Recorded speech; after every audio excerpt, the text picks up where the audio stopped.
Sumusobra na talagang F4 na yan. Totoo sinabi mo. Lalo na yung leader ng F4 na yan na bumastos sa professor namin. Talaga nakakainis. Sana makita mo ang kanilang kabastusan.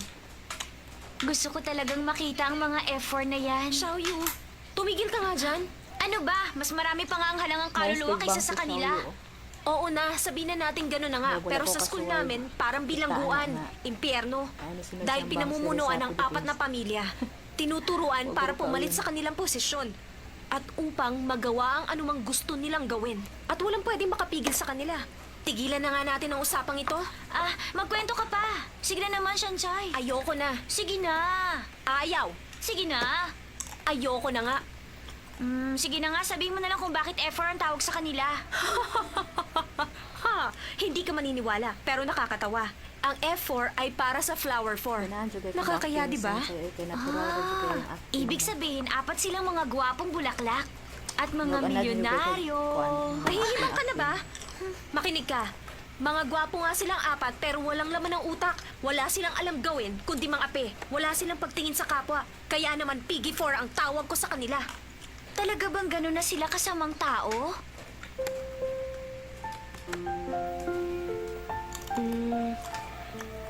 Merong isang kakaibang ugali sa kanilang 4. Mabuti na lang may naiba sa kanila. Ayun, love naman ni si Sansay bro sa... Uy, family Shanchay, sa sa palagay ko, F4, interesado ka sa isa sa kanila. Tama ba? Laban. Kuya, wala pa yan sa aking isipan. Nakapagpasya na ako.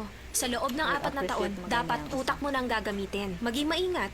Pag walang kinalaman sa akin, hindi ko muna papansinin. Kakaiba ako sa kanila. Kung di lang dahil kay mama, hindi ako papasok sa eskwelahan yun. Shanchay, malaking pinagbago mo nung mag-aral ka sa hindi. Natatandaan mo ba nung high school pa tayo? Yung matabang lalaki ng bastos sa akin? Nakalimutan ko na ang pangalan niya. Tinuruan mo siya ng leksyon at sa palagay ko, natuto naman siya. Hilig si Sansay. Hindi na nga siya bumalik at wala nang babastos sa akin simula nang gawin mo yon. Natakot na silang lumapit sa akin. Hindi ko alam pero malaki ang pinagbago mo. Hindi na ikaw ang dating si Shanchay.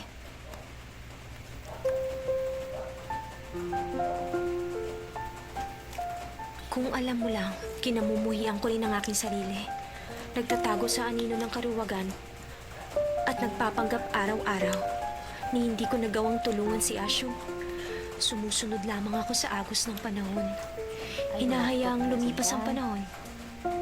Hindi ako dapat magkaganon. Dakol ko yung problema mo. Wala. Nice lang tanong.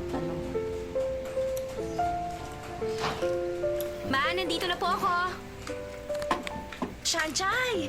Napansin mo ba? Nice lang mama. Nagpakulay ka ng buhok? Kaya. Halata naman pala. Ako lang ang nagkulay nito. $260 lang ang gastos ko. Para kayong foreigner. Aba, mabuti naman. Pero mas mabuti kung foreigner ang magiging boyfriend mo. May kakilala ka ba sa school ninyo, anak? Ma, pumapasok ako hindi para maghanap ng lalaki. Hindi mga lalaki. Pag-aaral, oo. Dapat nang mag-aral kang mabuti. Pero napakamahal lang yung tuition fee. Dapat may makilala kang mayaman para hindi naman nakakahiya. Ma, lagi na lang kayong ganyan. Mahirap lang po tayo, pero ang gusto nyo, ipasok ako sa exclusive school. Dad! Nandyan na naman kayo, oras na ng pagkain. Hayaan mo na siya. Mas mabuti pa sanang nasa normal college na lang ako kesa sa Yingti. May mga topa ka mga tao doon. Hindi sila nag-aaral. Lagi na lang nasa isip Louis Vuitton, Prada, Chanel.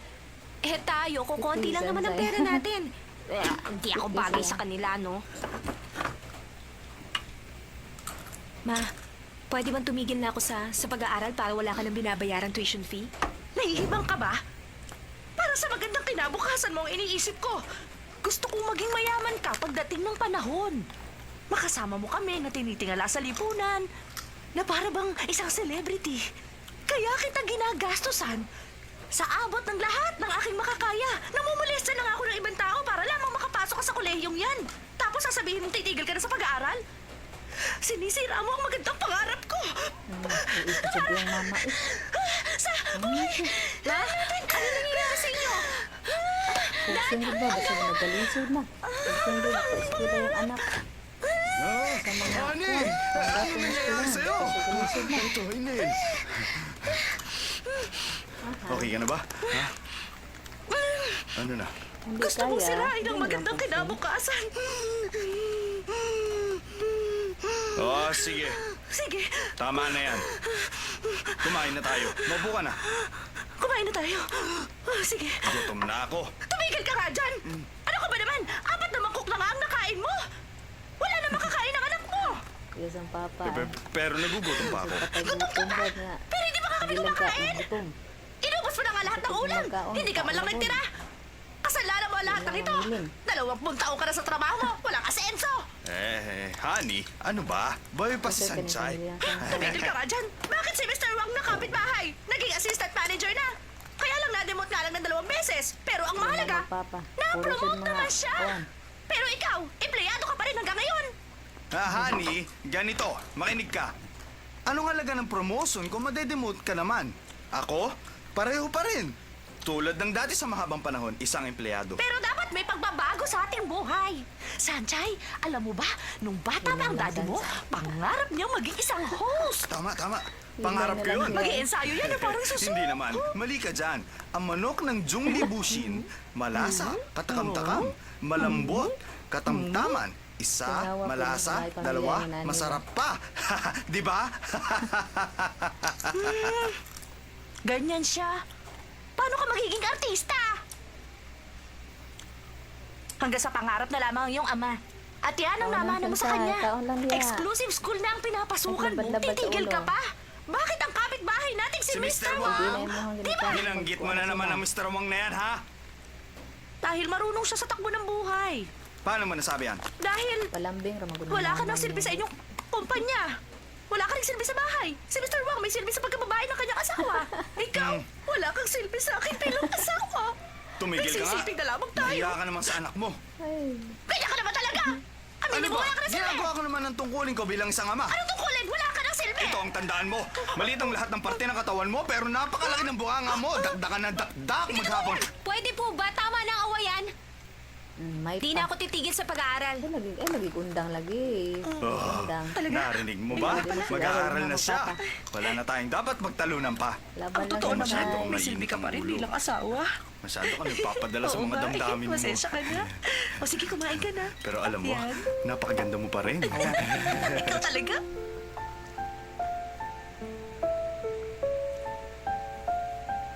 May pangwigda.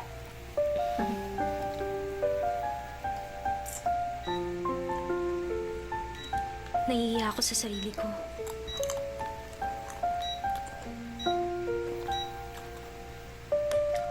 Anong tinitingin-tingin mo?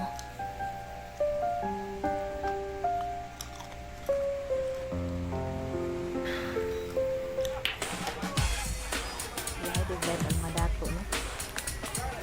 So, silang. Sila adto sa bar, inom, dula, lagay. Sa totoo lang, Ay, bigla sa ayoko mga naman dati. maging ganito. Sana all dato. Pinaunat mo rin yung pineapple hairstyle mo. Ito na, uy! Si Roger ang gumawa nito. Matigas Uy, na makapal daw ang natanawin. buhok ko. Ngayon po masya atong Muntik na nga ako mapikon. Pineapple style ng buhok. Bakit di ka mag-isip ng bagong hairstyle? Hinihingi ko bang opinion mo? Di bagay Hey, naman, Lay! di bagay. Ano masasabi mo? Hindi ko di bagay. Wala ako magagawa kung di mo gusto. Ang sabi kasi ni Roger, kahit 8 oras na unatin ng buhok ko, wala rin mangyayari. Masaya ka naman sa 8 oras.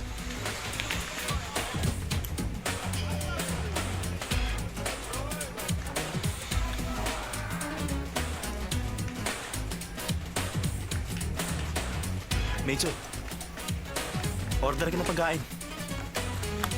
Order Wait na, na. order na. Kaya gutom mas daw minse.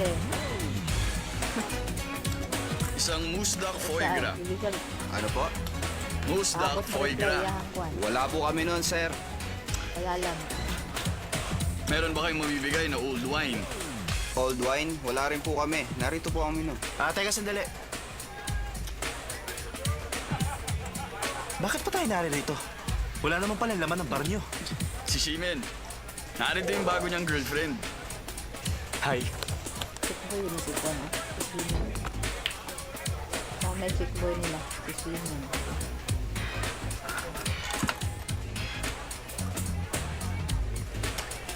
Tol, maghihintay kaya siya ng ganyan kung bigla siyang tawagan ng kanyang ex. Gataguan. Lang, kain mo sounds. Naman na i-trouble ng tabo. Laka, Anong ginagawa mo rito? isong nakabihana ka. Magaling ka pala sa Kamakaiyan. bilyard. Hindi tapos yung kaglayang uyab. Hindi ganyan ang pagtrato sa babae. Alam mo ba kung sinong boyfriend niya? Kubot yun yung Nagtanong-tanong ka ba? Aba, syempre naman. Napag-alaman kong walang kwenta ang boyfriend niya. Kilala mo ba kausap mo? Akong kilalanin mo! Kubot lagi. Hoy! Oh, ako naman ang harapin mo. Oh. Tungod lagi sa Hoy. babae, nagkabubot. Sa susunod, matuto kayong gumalang ng babae. Da. Da. Ang palapig. Da.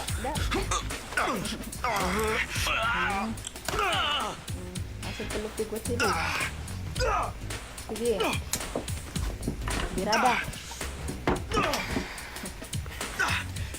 Tatawagan kita bukas. Wow, sana all. Bisa ni sinin. Kupod, sinin. Dari lang sa atin lang. Ikaw ba ang boss? Bayari doon na Ito yung bayad sa mga damage damage. namin. Lahay ko mo, no? May napabuko na, di mo mamayad. Sakto na. Bayari.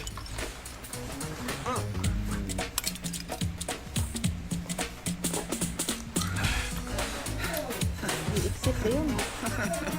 Kasi may pulis. Sisi.